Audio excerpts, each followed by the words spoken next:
sekali lagi Zhong Cina tidak pernah dan tidak mau mengikrarkan Sumpah Pemuda.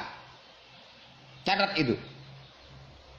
Kalaupun si Kok Leong sebagai pemilik rumah keramat 106 yang saat itu menjadi tempat di mana para pemuda-pemudi tersebut mengikrarkan Sumpah Pemuda, namun bukan berarti si Kok Leong harus dianggap sebagai bangsa Indonesia, dan juga orang-orang Cina yang ada di Indonesia dianggap sebagai bangsa Indonesia lantaran rumah keramat 106 itu dijadikan tempat diikrarkannya Sumpah Pemuda tersebut.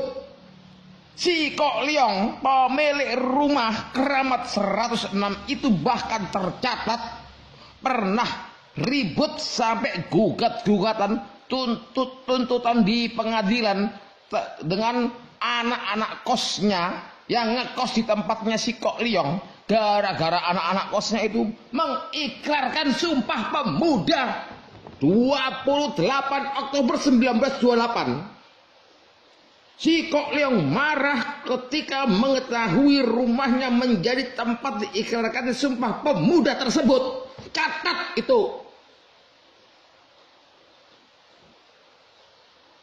Jangan kamu orang-orang Cina menganggap kamu adalah bagian dari bangsa ini setelah memberikan alasan sedikit jasa kalian terhadap negeri ini. Hanya sedikit, 0,00000 sekian persen. Rudi Hartono, Lim Swee King, pahlawan dari mana mereka? Mereka bertanding di lapangan, sudah mendapatkan penghargaan dan mendapatkan bayaran, maka mereka bukanlah pahlawan di negeri ini karena mereka telah mendapatkan pembayaran, penghargaan setimpal dari negara ini atas apa yang mereka lakukan. Orang-orang Cina bahkan ketika Soekarno menyebutkan istilah Bumi Putra, mereka itulah yang paling menentang istilah tersebut, sehingga Cina yang ada di BPUPKI tersebut mengundurkan diri karena mereka tidak suka dengan ucapan Bumi Putra alias pribumi tersebut. Kalau kalian beranggapan lagu Indonesia Rayanya W.R. Supratman dimuat di koran Sinpo, tidaklah itu cukup untuk menjadi alasan agar orang-orang Cina itu dianggap sebagai bagian dari bangsa ini, sebab memuat lagu Indonesia Raya tersebut di media massa bukan hal yang menjadikan bukti, syarat, dan standar seseorang diakui sebagai bagian daripada bangsa ini. Berbeda dengan orang-orang Arab yang benar-benar mereka berbesar jiwa, berbesar hati untuk mengikrarkan Sumpah Pemuda lanjutan pada Oktober 1934, dan itu tidak pernah dilakukan oleh orang-orang Cina sampai dengan detik ini. Orang-orang Cina di negeri ini tidak pernah rela, tidak pernah ridho mengikrarkan Sumpah Pemuda, dan saat ini mereka berusaha memaksakan agar mereka dimasukkan dalam bagian daripada bangsa ini. Tidak akan bisa, Bung. Dasar daripada bangsa ini adalah Sumpah Pemuda. Siapa mereka yang mengikrarkan Sumpah Pemuda tersebut, maka mereka adalah bagian dari bangsa ini.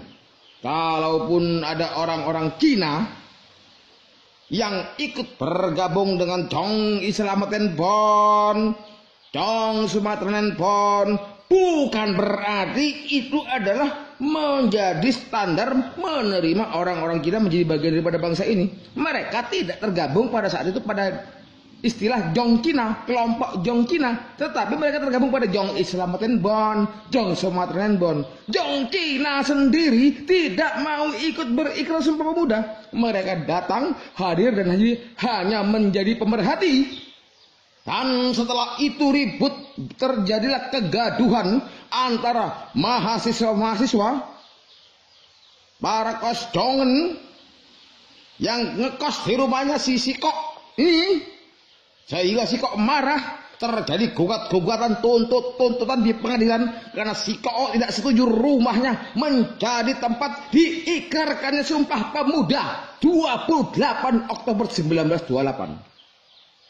Kalau saja ada yang beralasan dengan geger pecinan, sesungguhnya peristiwa geger pecinan itu terjadi bukan karena orang-orang Cina itu mencintai negeri ini, tetapi karena mereka sedang bersengketa, berperang melawan orang-orang Belanda. Mereka mempertahankan diri mereka daripada kekejaman Belanda. Mereka orang-orang yang didatangkan oleh Belanda dari Cina sana, datang ke sini untuk menjadi pekerja, dan kemudian mereka memberontak terhadap Belanda bukan karena mencintai bangsa ini, tetapi karena merasa mendapatkan ancaman dari Belanda. Kalau saja ada yang mengatakan 5.000, 10.000, 15.000 orang pernah mati di Surabaya sana, orang-orang Cina itu berjuang katanya. Berjuang di mana? Mereka yang mati di Surabaya itu berjuang di bawah bendera Kuomintang, bukan karena merah putih, bukan karena Indonesia, tetapi karena kedaerahan mereka, kesukuan mereka, kelompok mereka Kuomintang. Mereka adalah pejuang-pejuang Kuomintang, bukan pejuang-pejuang merah putih. Orang-orang Cina tidak pernah mencintai negeri ini. Kalaupun ada orang Cina, bukan karena dia Cina, tetapi dia mewakili kelompoknya. Sedangkan orang-orang Jong Cina khusus mengatasnamakan orang Cina khusus tidak pernah mengikrarkan Sumpah Pemuda 28 Oktober 1928. Jadi tidak ada alasan untuk menganggap orang-orang Cina bagian daripada bangsa ini. Sampai dengan detik ini Cina adalah musuh, karena selama Belanda berkuasa mereka yang menjadi antek-anteknya Belanda. Ketika Belanda meninggalkan negeri ini, kekayaan yang dimiliki oleh Belanda tersebut merekalah yang menguasainya, sehingga mereka mendapat modal lebih cepat dan kehidupan perekonomian mereka lebih berkembang daripada orang-orang pribumi, karena mereka mengambil alih harta-harta yang ditinggalkan oleh Belanda. Camkan itu. Para jongjong yang ketika itu mengikrarkan Sumpah Pemuda di rumahnya si Kok Lim itu, mereka itu adalah anak-anak kos. Bapak kosnya lah si Cina itu. Mereka membayar. Rumah itu dibayar sekian gulden per bulan kepada si Kok Lim itu. Terus alasan apa? Kalian tiba-tiba memaksa kami untuk memuliakan si Kok Lim yang dia sendiri memarahi anak kosnya yang telah mengikrarkan Sumpah Pemuda. Asal kalian ketahui, benar memang bahwasanya rumah keramat 106 itu dulu tempatnya para pemuda berikrar. Rumah itu miliknya si Kok Liang. Namun bukan berarti si Kok Liang itu ikut berjasa dalam hal Sumpah Pemuda, sehingga orang-orang Cina sampai dengan saat ini boleh dimasukkan kepada ke dalam kebangsaan Indonesia, tidak bisa. Pada 1928 itu rumah keramat 106 dinamakan rumah itu Indonesia Club Gebau atau IC. Karena problem yang senantiasa ditimpakan oleh si Kok Liang kepada pemuda-pemudi ketika itu, sehingga pada tahun 1934 Indonesia Club Gebau itu tidak mampu lagi membayar sewa kepada si Kok Liang. Sampai-sampai kasus ini terjadi tuntut menuntut, gugat menggugat di pengadilan, sampai akhirnya pemuda-pemudi yang sedang berjuang ini dipaksa untuk menandatangani pernyataan bersalah yang ketika itu ditandatangani oleh ketuanya Rosmali. Si Kok Liang ini bahkan membawa masalah ini ke pengadilan. Namun pemuda-pemudi yang setelah Sumpah Pemuda itu membentuk organisasi IC ini menang berkat pembelaan daripada Muhammad Yamin dan Amir Syarifuddin. Nah, si Kok Liang ini nggak terima, dia naik banding atas dasar saran daripada Muhammad Yamin dan Amir Syarifuddin. Pengurus IC tidak diperbolehkan untuk menghadiri sidang tersebut dan mangkir dari sidang tersebut.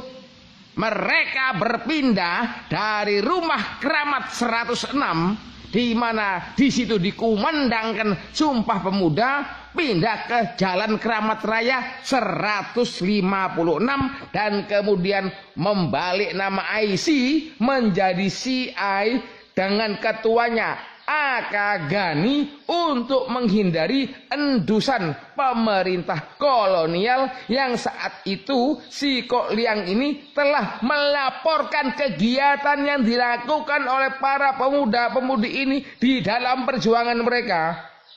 Maka organisasi IC ini dibalik menjadi CI untuk menghindari endusan tersebut. Sepeninggal IC, rumahnya si Kok Liang ini berganti-ganti penghuni. Nah, akhirnya selanjutnya ini bangunan menjadi cagar budaya dan saat ini menjadi Museum Sumpah Pemuda. Jadi tidak ada dasar sedikit pun untuk memuliakan si Kok Liang ini, ya kan? Karena rumah dia menjadi tempat di mana Sumpah Pemuda tersebut dikumandangkan. Dasar goblok-goblok kalian pada.